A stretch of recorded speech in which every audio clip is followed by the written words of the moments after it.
کبھی سوچا ہے آپ کا مال اصل میں آپ کا ہے ہی نہیں. جو کچھ بھی ہمارے پاس ہے یعنی گھر، پیسہ، سونا یا بزنس، یہ سب اللہ کی امانت ہے، اور اس امانت کا ایک فرض حصہ زکوٰۃ ہے، جو صرف عام چیریٹی نہیں ہے بلکہ اسلام کا ایک اہم حصہ ہے. اللہ تعالیٰ قرآن میں فرماتے ہیں، نماز قائم کرو، زکوٰۃ ادا کرو.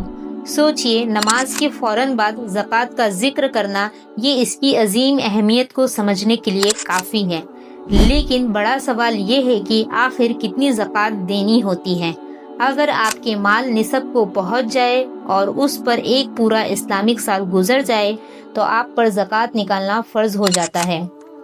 صرف 2.5% یعنی آپ کے مال کا 40واں حصہ دینا ہوتا ہے.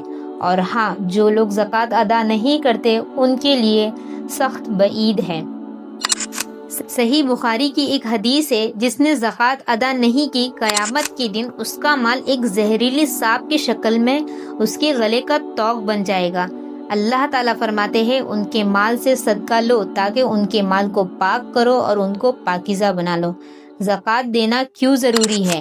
یہ صرف اپنا پیسہ کم کرنا نہیں ہے، بلکہ یہ آپ کے مال کو پاک کرتا ہے اور رزق میں عظیم برکت لاتا ہے. اور یاد رکھیے، یہ کسی کا احسان نہیں ہے بلکہ غریبوں کا حق ہے. اللہ ہمیں اخلاص کے ساتھ زکوٰۃ ادا کرنے کی توفیق عطا فرمائے، آمین. اس اہم اور ضروری پیغام کو اپنے دوست اور فیملی کے ساتھ ضرور شیئر کریں، کیونکہ کسی کو دین کی صحیح بات سکھانا اور یاد دلانا ایک بہترین صدقہ جاریہ ہے.